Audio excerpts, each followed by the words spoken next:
જય શ્રી કૃષ્ણ બાળકો. કેમ છો બધા? મજામાં તો છો ને? હું પણ મજામાં છું. ચાલો તો આજની વાર્તા સાંભળીએ.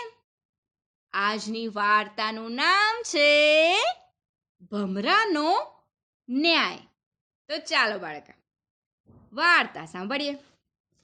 વાત એવા એક જંગલની, જે છે વિશાળ ને ઘટાદાર, જ્યાં ભાત ભાતના પક્ષી પ્રાણી ને વચમાં મોટું તળાવ, જ્યાં વડપીપળો ને લીમડો ને બોરસલ્લીના ઝાડ, આવા સુંદર મન ઉપવનમાં બન્યો આ કેવો બનાવ. હા બાળકો, આ મન ઉપવનના એક ઘટાદાર વડ પર એક મધપૂડો લટકતો હતો. આ મધપૂડાને તો ઘણી બધી મધમાખીઓએ ખૂબ કહેતા ખૂબ મહેનત કરીને સરસ મજાનો બનાવ્યો હતો. આ મધમાખીઓ તો રોજે રોજ અલગ અલગ ફૂલોનો રસ ચૂસી લાવે અને તેમાંથી મીઠું મીઠું મધ બનાવે. કેવી કમાલ હે ઈશ્વરની બાળકો!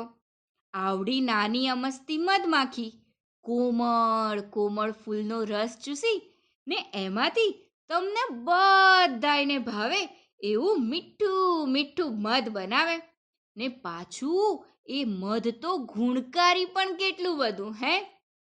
હા, આવો મોટો મધપૂડો બનાવ્યો હતો મધમાખીઓએ તો. હવે આ વડની થોડેક જ દૂર એક ઉકરડો હતો. આ ઉકરડામાં ઘણી બધી માખીઓ વસવાટ કરતી હતી. આ માખીઓમાંથી એક માખી એકવાર ફરતી ફરતી આ વડ પાસે આવી ચડી. ત્યાં એણે ઝાડ ઉપર કંઈક કાળું કાળું લટકતું જોયું. એટલે એ તો આ શું છે એ જોવા એની ખૂબ નજીક ગઈ ને પછી જોઈ ને એ તો કહેવા લાગી, આહા હા હા હા, શું સુંદર મજાનું ઘર છે આ તો. જો આ ઘર અમને લોકોને મળી જાય તો કેવી મજા મજા પડે. ને પછી એ માખી તો તરત જ ઉડતી ઉડતી પેલા ઉકરડા તરફ જવા લાગી ને ત્યાં જઈ ને બીજી બધી માખીઓને કહેવા લાગી, અરે સાંભળો છો, પેલા વડ પાસે મેં સુંદર મજાનું આપણને શોભે એવું ઘર જોયું છે. તો હું જ્યારે તમને ઈશારો કરું ને એટલે બધા જ ત્યાં આવી જજો. નવા ઘરમાં રહેવા જવાની વાત તો બધી જ માખીઓને ગમી ગઈ.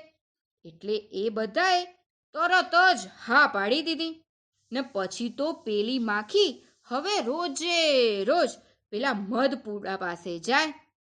ત્યાં જઈ અને જોવે કે મધમાખીઓ ક્યારે બહાર નીકળે છે, ક્યારે મને લાગ મળે કે મધપૂડા પર અમે આક્રમણ કરીએ. ત્યાં તો એક વાર બન્યું એવું કે બધી જ મધમાખીઓ બહાર ગયેલી. મધપૂડામાં એકલી મધમાખીઓની રાણી જ હતી. આ જોઈ ને પેલી માખીએ તો તરત જ બધી માખીઓને ઈશારો કર્યો. થોડીક જ ક્ષણોમાં તો મધપૂડાની આજુબાજુ માખીઓના ટોળે ટોળા આવી ગયા ને એ બધી જ માખીઓએ ભેગા મળીને રાણી મધમાખીને ભગાડી મૂકી ને પોતે મધપૂડામાં રહેવા લાગ્યા. બોલો, રાણી મધમાખી તો રોતી રોતી બીજી મધમાખીઓની રાહ જોવા લાગી. ત્યાં તો સાંજે પેલી બધી જ મધમાખીઓ પાછી આવી. રાણી મધમાખીએ બધાને વિગતે વાત કરે છે ને કહે છે, માખીઓએ આપણો મધપૂડો પડાવી લીધો છે, તો હવે આપણે શું કરીશું? તમે જ મને અલગ અલગ ઉપાયો જણાવો. ત્યાં તો એક વૃદ્ધ મધમાખી બોલી, આપણને તો મધપૂડો બનાવતા ક્યાં વાર લાગે છે, હે રાણીબા, ચાલો આપણે ફરી બનાવી લઈએ. પણ ત્યાં તો એક યુવાન મધમાખી બોલી ઉઠી, ના ના, આ મધપૂડો આપણો છે, આપણું ઘર છે ને જો એ આમ પડાવી લેતા હોય આપણું ઘર તો લડીને પણ આપણે આપણું ઘર પાછું મેળવવું જ જોઈએ. ને આ યુવાન મધમાખીની વાત તો બધાને ગમી ગઈ. એટલે એ તો બધા મધપુડા પાસે જઈ ને માખીઓને કહેવા લાગ્યા, આ મધપુડો અમારો છે, અમને એ પાછો આપી દો. પણ માખીઓએ તો ધરાર ના પાડી દીધી. એટલે મધમાખીઓ તો યુદ્ધ કરવા જતી હતી ત્યાં તો કરતો ભમરો આવી પહોંચ્યો. એણે આ આખો ખેલ શરૂઆતથી જ જોયો હતો. તો પણ એણે ઠાવકાઈથી પૂછ્યું, અરે, આટલો કોલાહલ કેમ કરો છો? શું થયું છે? એટલે મધમાખીઓએ તો બધી વાત આ ભમરાને કરી અને ભમરાને ન્યાય કરવાનું પણ કહ્યું. માખીઓ પણ કહેવા લાગી, ના ના, આ તો અમારું જ ઘર છે, આ ખોટું બોલે છે. હા હા, તમે જ ન્યાય કરો, હવે તો જાઓ. ભમરો કહે, જરૂર જરૂર, પણ આ ન્યાય હું ત્યારે જ કરી શકીશ કે જ્યારે હું તમને બંનેને નાનો તો નાનો પણ મધપૂડો બનાવતા જોઈશ. તો ન્યાય કરવા માટે પહેલા તમે બંને નાનો નાનો મધપૂડો બનાવો.